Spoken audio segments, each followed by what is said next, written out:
Welcome to the Big Kickoff League of Ireland podcast with myself, Roy Shanahan, on a week that Derry City went 6 points clear. We've got Nathan Doyle, as always, from thebigkickoff.com. Nathan, it's a little bit of money helps out with the start of a league campaign for Derry.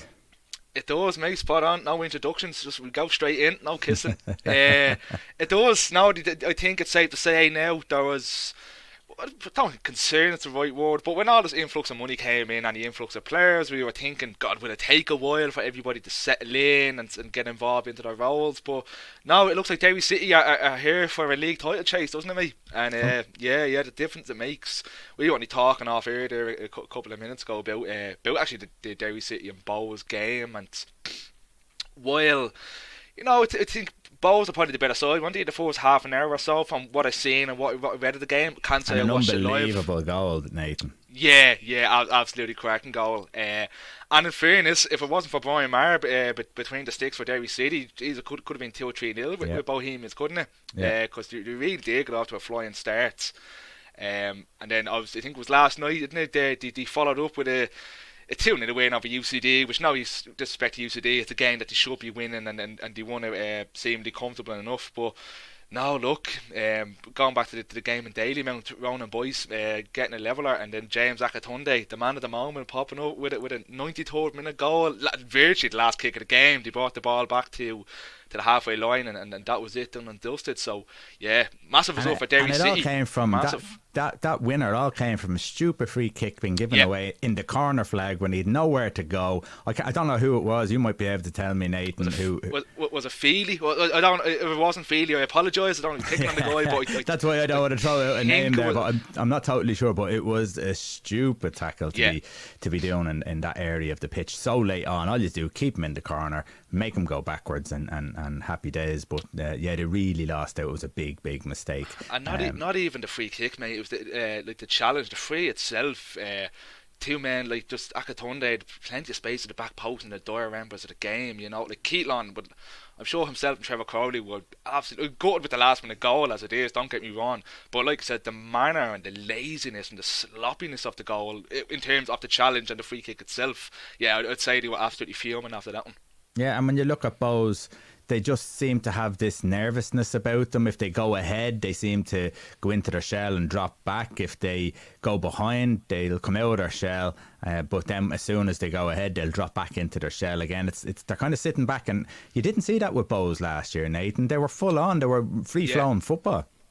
Yeah, very adventurous last year, and everyone's, they mentioned the George Kellys for the goals, but for me, there's such a defensive naivety there at the moment this season for Bows, and even as a whole of midfielder position, Keith Buckley, I think, is probably the biggest loss from last season, bar none. So we have Ali Coote in the middle. I think he's a little bit isolated and lost on his own. Connor Levinson started against Derry City. I actually thought Levinson would have started most games. Now I thought it would have been the seamless replacement for Buckley, but he's sort of been in and out of the team. I think there's a partnership for me there waiting to happen in terms of Levinson being able to sit that little bit deeper and gives Ali Coote a little bit more freedom in front of him. But but people talking about the lack of goals and things, creativity and things like that, like I mentioned. But for me, it's the defence that's absolutely shocking to see this season from a side. I know we're always going to mention that, and be like, no, the players coming and going, and that seems to be a theme for Bows and for Keelan at the moment. I think for me, that's the one reason that I think it's ridiculous that people are calling for Keelan's job, is just because that's the way things are at Bohemians. I personally think that the job that him and Trevor Crowley have done at Bows, nobody could do with the ongoing situation there. I know they've been handing out a couple of long-term contracts like a lot of other clubs around the league, so long term you'd be looking that they can hopefully keep a hold of their best players. But yeah, it's been some disappointing performances this season overall. I think another guy I hyped up coming into the season, massive fan of Chris Twardick, coming back to the club. He's been very quiet for me. Even looking at him in the Derry City game, I thought he was really poor on the night. In terms of going forward, but also tracking back, there was plenty of times that he left his man the right foot behind him, completely isolated in 1v1 situations. So yeah, up and down the pitch there is problems there. I know that actually for people listening in, they're playing and currently beating Sligo Rovers as we're recording. So and I watched the first half, Nathan, and exactly what you're talking about, Twardick, there is the exact same. It doesn't seem to have that energy and flow that he had in his previous stint before he went away to Poland. So he has to catch up and get himself back into, and it does. He's an experienced player, so the younger players are looking to him to sort of spur them on and show them the way. So far, the only, well, I was going to say this is kind of like a pun, I suppose, but the only promise is coming from promise. Up front, he's been a handful. I think in the past couple of weeks as well, you could throw Liam Burton into that conversation since he's come back from injury. But promise he is. Handful's the word, isn't it? Nuisance is another one. Just the pace that he delivers and the constant pressure. And look, he can always talk about his physical size as well. I think there was a lot of pressure on him and Stephen Mallon as well, Roy, which we talked about over the past couple of weeks. Him coming back from such a disastrous season last year in terms of injuries, it'd be important for him to get into the team, start scoring goals, but it's going to be difficult to get ahead of promise on Sherry, because even last year when you seen him, when you had a feeling George Kelly had 1 foot out the door and he was getting that move to England, and look, you can't begrudge him. You couldn't begrudge anybody getting a move away, but for me, the promise, he's the one that looks like he's going to do something now with Liam Burt as well. As we said, coming into the team, he scored a cracking goal against Derry City, didn't he? As we mentioned, scored this evening as well against Sligo Rovers. I believe he's the man that got the goal in the first half. So there is some shining lights there with them too, and Mallon coming in, Ryan Cassidy when he's fit as well, as a talented player on loan from Watford. That's the issue with Bowes, isn't it? That there's a decent squad there, but so far I remember though, Nathan, at the start of last year, though they were hit and miss at the start of last year, and then all of a sudden they hit a purple patch where they just kept winning and got themselves back into it again. But obviously that's not good enough to go and win titles or challenge for titles. But with the team changing so much, it takes time to sort of get everyone working on the same wavelength, and this is very much probably what's going to happen here, because Keith Long is a good organiser, he is a good manager. It was the first time though, Nathan, that I've kind of heard him sound a little bit, not down, but he took all the I suppose the criticism, saying, yeah, listen, it was my fault, this, that and the other. We haven't heard that like that from him before. It was always just get on to the next game and go. So do you think that maybe he feels that his team is feeling a little pressure and he's trying to take it off them? And it's actually funny you say that. It's not only Keith Lawn, it's been a very loud week from the Bohemians camp, hasn't it? Mm-hmm. You've heard, like I said, Keith Lawn, Tyreek Wilson had to come out as well in an interview and sort of G up the team and give a little rah-rah speech. So yeah, it'd be interesting to see is that something that's going on behind the scenes, because it's not something you often see, especially not this early on in the season. We're coming to the end of the first round, where not only the league starts to take shape, but teams themselves and squads, and we're starting to see who fits in where, because I think if you're looking at the league table, Roy, it was going to be predictable to see, but Derry City, Shamrock Rovers, they'd be the main challengers for the league title. We're looking at probably UCD, Finn Harps in terms of relegation, but then the rest, and Bowes included, large majority of the rest will be pushing for European football. So yeah, absolutely massive couple of weeks ahead for Bowes and for Keith Lawn to turn that ship around. And look, if you get a win this evening to get against Sligo Rovers, that'd be a big win. Sligo got off to such a good start to the season, coming off themselves after a bad defeat at home to Shelbourne, but going back to Bowes, some big games coming up next couple of weeks. Drogheda, Finn Harps, Shelbourne. These are games that they'd be looking to win, and they'd be very eager to win if they'd push on into these European places. Absolutely. When you look at Dundalk, the beat UCD obviously the other night on Friday night, you look at Dundalk, they're quietly going about their business. They're not setting the world alight or anything like that, but they're quietly going about their business. No one has really taken any notice of them. Is that a good thing for Dundalk, Nathan? I think it will be a good thing for Stephen O'Donnell, and Dundalk, another side that had a lot of moving and shaking in the off-season. I think the first time they really caught the headlines was actually in the defeat to Drogheda United in the Louth Derby, and just how poorly they play it. Probably this is fair to UCD. It seems like the UCD bullying now at the moment, but it's probably the ideal game to bounce back to, isn't it? Coming fresh off the international break. I think both sides had a 2 week rest period, and you could see that with Dundalk. Like I said, won the game 2-0 somewhat comfortably enough, but again, by looking at the highlights and reading into the game, they could have been coasting clear at half time as well. I know we mentioned him a few times, Roy, but Stephen Bradley already seems to be signing up the season, doesn't he? Coming in from Hibernian, he's been absolutely excellent. But not only that, another one that's gone under the radar, actually a former UCD man now playing for Dundalk, Paul Doyle, in the middle of the park. He's been excellent for Dundalk this season, and as you said, quietly going about their business. They find themselves is it that thing, little European is it a group thing, again. Nathan, that it's a bit like the Bows thing, where the new manager, new players, and it's just about getting them to gel?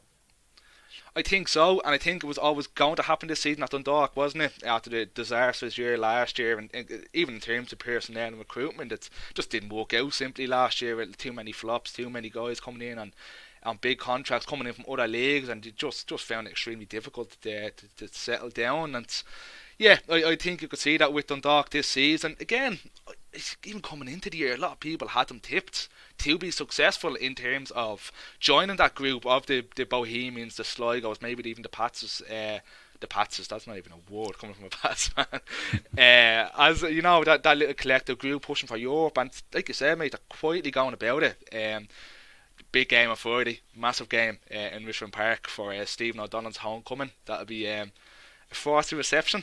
I'd imagine. I think that's understating it a little bit. So yeah, a couple of big games coming up for them. I think they have Sligo, Shamrock Rovers in the coming weeks as well. So yeah, so some big games ahead for Stephen O'Donnell, which should and to get a couple of points, 3 points in those games, it could really set the course for an improved run in terms of Europe, or not even a league challenge, but beating Shamrock Rovers, things like that could be massive for them in the coming weeks. Absolutely.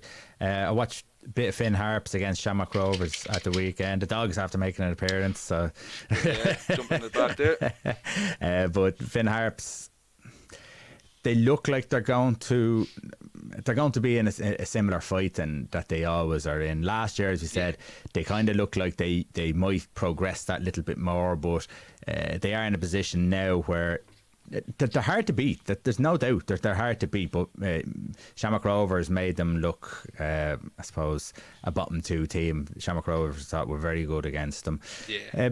When you look at UCD, when you look at Finn Harps, Drogheda are on 8 points. Are they the ones like Shelbourne? Shelbourne are actually doing okay with it. I know they're on 9 points, but they do have watched them a couple of times. They do look solid enough, and I suppose it's about longevity, and that's what the league is about. And can they take the bad hits and not let it affect them? And maybe that's what Finn Harps are. Finn Harps are battle hardened, that they know that it's all the way till the end of the season, and they're going to take the knocks, and they're going to be beaten in certain games, but every game they go out in the battle. It's whether the likes of, UCD are going to struggle, but it's the likes of Drogheda and Shells this year, will they have that sort of battle in them?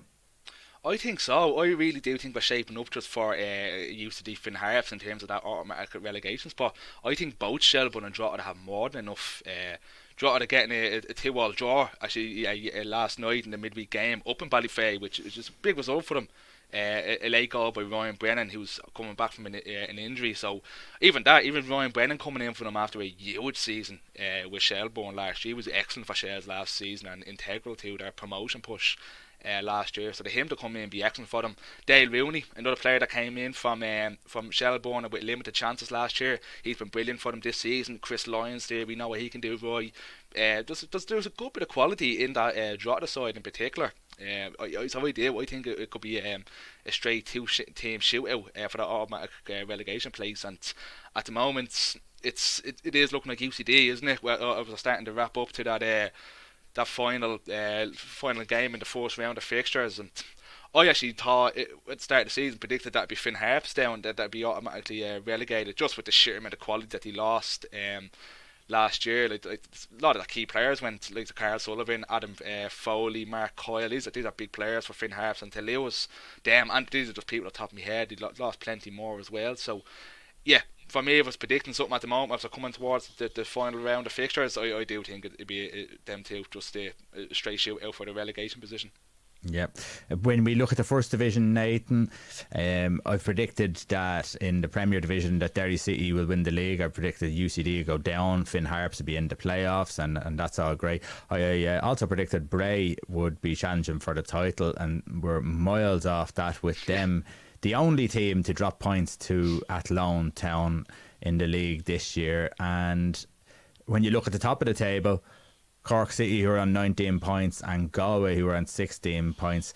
When I look at Galway, and anytime I've looked at their games, and again, I'm only seeing bits and pieces, so it's not 100% on them, but I just don't feel. I feel like they're trying to get themselves these wins. They're battling to get themselves these wins. It's never really comfortable for them. And again, with Cove the other night, it just seemed that way as well. I think it was a last minute winner, or it was late winner, or something like that. Anyhow, but with this, when you look at Derry City, Nathan, and then you look at Galway, will the injection of money change things drastically for Galway? Whether it's this season, I know they're talking about $500,000 being put into the club, but if not this season, definitely next season. Yeah, like I said, it's 500,000 has been committed for 2022 as a short-term injection for the Cormac brothers.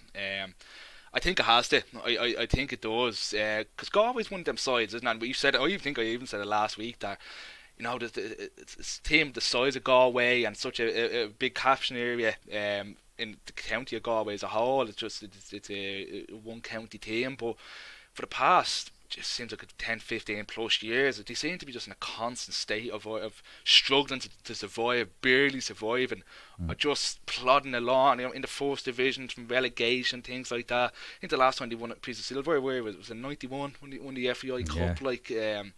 So from a club like Galway United, you're hoping this can be the catalyst for them, because there's a cracking club in the making there, and a really successful club in the making. And yeah, I think so. I when I looking at the state of them coming into this season in terms of the squad depth as a whole, man, it was absolutely massive. I think Bray Wanderers are probably, if you're looking at squad depth, Bray were probably the only side in both divisions that had a deeper squad than Galway.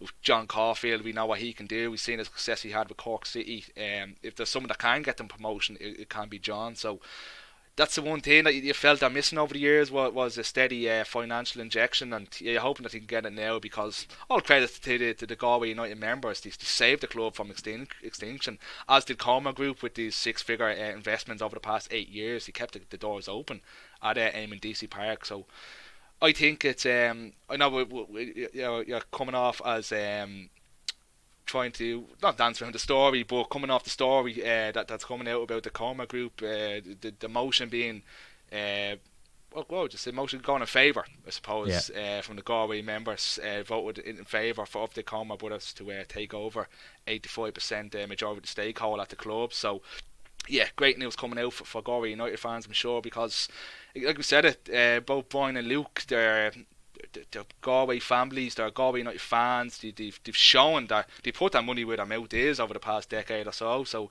if they have an interest of becoming majority stakeholders, why wouldn't you? Why wouldn't you take them up on the offer, and, you know, to get you back in the Premier Division, and to invest money into the roadmap of like academy facilities and academy football at Galway United? So yeah, brilliant news for them coming out, and I think it was a majority vote as well, Roy. I think it was something like majority, 82.6%, like, so. Yeah. So a major majority. So do vote. we expect, and do I know that the owners nearly said that they expect that to push on and get up this year on the first year. Do we expect them now to push on with that kind of financial backing, with a transfer window that'll come up, and, you know, there's always disgruntled players even around the Premier Division teams. You're gonna get, with that money, you're gonna get quality players, aren't you? Oh yeah, definitely. Yeah, they'll definitely go into the market throughout the summer. It's funny, I actually thought, and even by the first couple of weeks, that Waterford got off to such a great start, I thought they were the team to catch, but it's looking like Cork City now, isn't it? Cork have been excellent over the past couple of weeks, and Waterford dropping points, getting beaten by Cork, and then somewhat surprisingly getting beaten away to Treaty United. Even over the weekend, they were 1-0 down to Longford, and 1-0 down to Longford, and they relied on a last-minute goal again to get a draw, and that seemed like it was such an important win for them, because again, by looking at the game, they really could have been done and dusted. Like, it was all Longford in that game. So yeah, it's going to be important, because again, Cork City, like, it's scored 19 goals, but most importantly, they're not conceding. Cork have only conceded 2 goals all season, which has been brilliant. So yeah, I think they're going to have to look at Galway to go into the market. While saying it is a talented squad there, you have 3 full-time teams in the first division. It was always going to be difficult, wasn't it? It really, really was, with Cork, Galway, and Waterford there. That's even without talking about Longford Town, who have there's a 3 game in hands over a lot of people. They're going to be pushing Treaty United again. They're not going to go away anywhere. Even Bray, they're a tough side to really pin down, aren't they, Bray? They always seem to make a last guard push. Like, we had this exact same conversation last season with Bray Wanderers, didn't we? In terms of drawing so many games. And that's the beauty of the playoffs, isn't it? Yeah, that's it. That really is. It normally favours the sort of teams that make late pushes, isn't it? That gathered that little bit of momentum throughout the back end of the season. So yeah, it's shaping up nicely, and Galway United will definitely be in the mix come the end of the season. So I would still be willing to put my hat on to say that they'll get it via the playoffs. If they're going to get it, I still can't see them win the league. I think Cork City look very strong. I even think Waterford, while they're having a bit of a sticky patch at the moment, they have enough quality to really to be up there with Cork City for the title. Yeah, so Nathan, Sligo Rovers this week announced a partnership with Westport United. So how does this benefit both of the clubs? Yeah, funny enough, actually, right, these are 2 sides that have been affiliated for years in terms of Westport talent. Not only Westport United talent, but just Westport natives coming into the Sligo Rovers Academy. I think there's one lad in the Sligo Rovers squad at the moment, Conor Walsh. No, he's from Westport. There could be 1 or 2 more, but he'd be the most prominent. You see him a lot on the bench this season. I think from reading into it, and from the statements that I've seen get released, player development it seems to be the key objective with this one. So if you're looking at workshops between Sligo Rovers Academy staff and Westport United personnel, you could be looking at possible coaching camps being put on by Sligo Rovers staff, and of course pre-season friendlies, which again, pre-season friendlies are something that the 2 sides have been involved in over the past couple of years.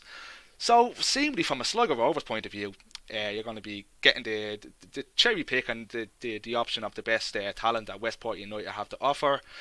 You're potentially looking at a growth of Westport fan base. If you have Westport natives playing for your side, they're going to have a more likely chance of coming down. In fairness, Sligo Rovers, they do, because there is no League of Ireland sides in Mayo, something we've talked about plenty of times. It's somewhat of a catchment area that they have been walking into, and even if you go to Westport or go to Mayo as a whole, they'd be sort of split between Galway and United, but a lot of them would tend to keep their eye on Sligo Rovers than anything else. And then from a Westport point of view, you're just getting hands-on assistance and hands-on help from League of Ireland's quality coaching staff, and in terms of coaching and player development. And as well, with Westport, you go down there, the facility itself is absolutely cracking. It really, really is. So the work they're doing down there is brilliant. And as well, it's a top side in the Mayo League. So not only is it's going to benefit the 2 of them, it really is. And as well, this isn't the first strategic partnership we've seen from Sligo in the past while. I already mentioned the partnership last year with Everton. I know it's been a bit quiet on that front. Yeah. There's been a few trips back and forward, some Sligo personnel making trips to Goodison Park. But yeah, I think this partnership be a little bit more homegrown, and we'll see lads coming to and from more so Westport into Sligo. So yeah, brilliant, great to see. We always go on about the community aspect of the league, don't we? So news like this is always welcomed. Do you think that you would want a 3rd tier of League of Ireland on the way, that clubs from the likes of Mayo, the likes of Westport and around the country would be looking and eyeing up a position in that league? So this kind of rules them out, does it? Do you think so? I think it would rule them out. I'm not sure. I don't think it wouldn't necessarily rule them out.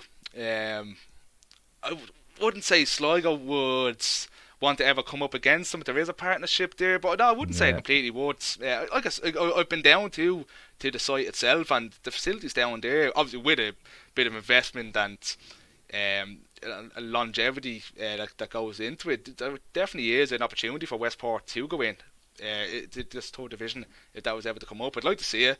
Like to see any sort of Mayo side go in. It's something that we've been crying out for a long time. And while I can't say to know the ins and outs of every Mayo League side going, by looking just from first-hand experience, there seems to be good quality in Westport United. And do you think there's to be a financial aspect to this, Nathan? I haven't seen it mentioned. A lot of it, just the emphasis seems to be on the player development side of things. So while it'd be nice to see, it just seems to be, that's all they seem to be talking about, is more of a conveyor belt of Westport talent coming into the Sligo Rovers Academy. Yeah, okay. That seems like there's only one winner there, and that seems like it's Sligo Rovers, really, to tell you the truth.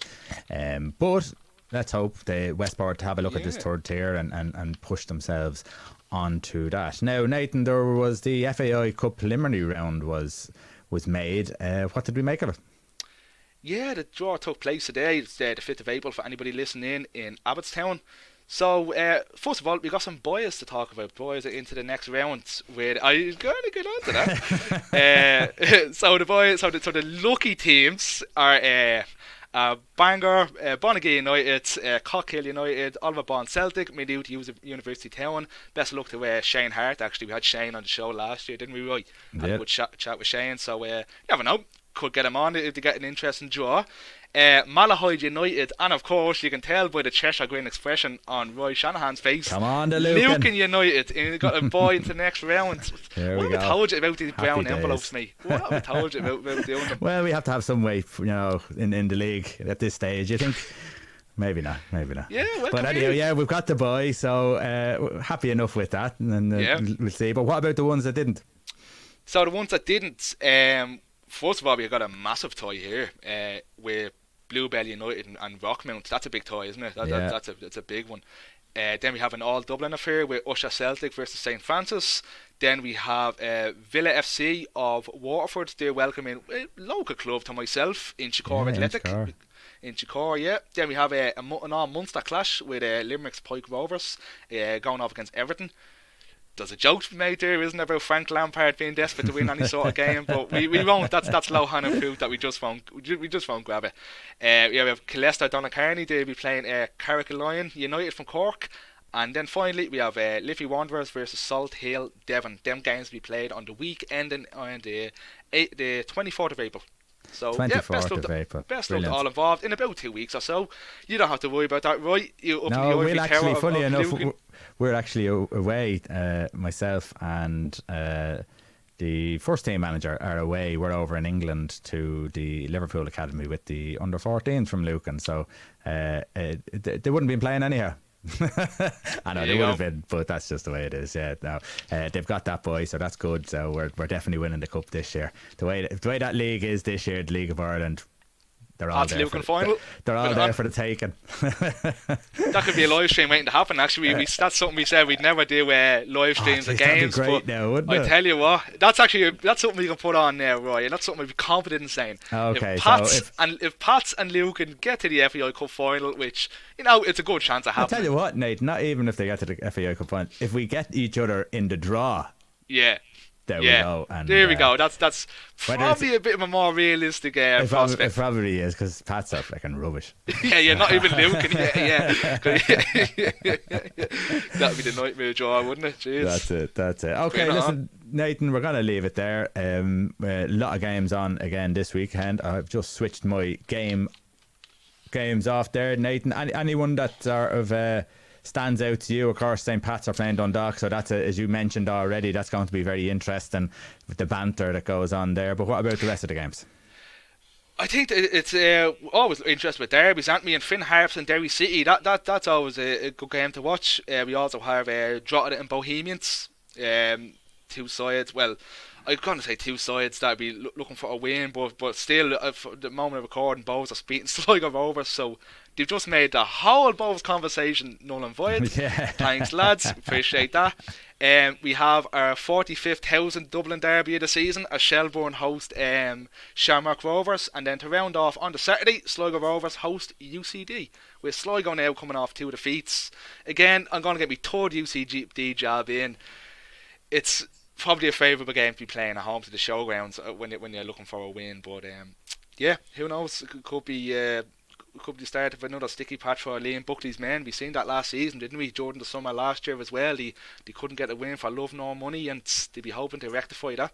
Absolutely, and that Bows game finished 1-0, so they've got the points on the board. So what the hell do we know? No, in all fairness, this is the way the league is now. It's so tight between 100%. Teams. If you have a bad day and someone else has a good day, that's it. You're getting turned over. What about the first division? We have Galway, Wexford. We have Longford at Lone. You kind of think that they will go in favour of the home teams there, but nothing's ever definite. And then on the where's the rest of the games there? Bray and Treaty will be an interesting one as well. And there's an extra fixture in that Longford are playing Cove, so Longford have to play catch up there. They're playing on the Tuesday night. Anton, catch your eye there, Nathan. Oh, well, for the wrong reasons, the Bray and Treaty United game from last season. That still gives me flashbacks. That was one of the worst games. Games ever, yeah. I've seen last year. Do you know what? Cove and Waterford could be interesting because Waterford really need a win in that game just to get that bit of momentum back. And like you said, Cove went away to Galway over the weekend. Dogs running amok back there, one of his toys. Thanks, mate. Really throwing me off the focus. And in fairness to Cove, they made it extremely difficult for Galway in AMDC Park. So I think that could be an interesting one to keep your eye on. It will be, and they're playing Waterford at home on the Friday, so it's they need to pick up points anyhow, don't they? Yeah.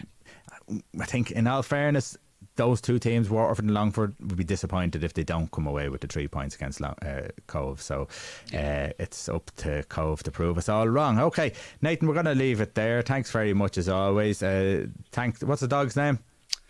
Buster, that's his name. Buster, thanks, Buster. Cameo appearance, chomping on me focus about 8 times throughout the show, so appreciate that. But Buster might be back next week. We're not too sure. He won't. I'll be getting sacked. Thanks everyone for listening, and everyone on YouTube. Thanks very much for watching.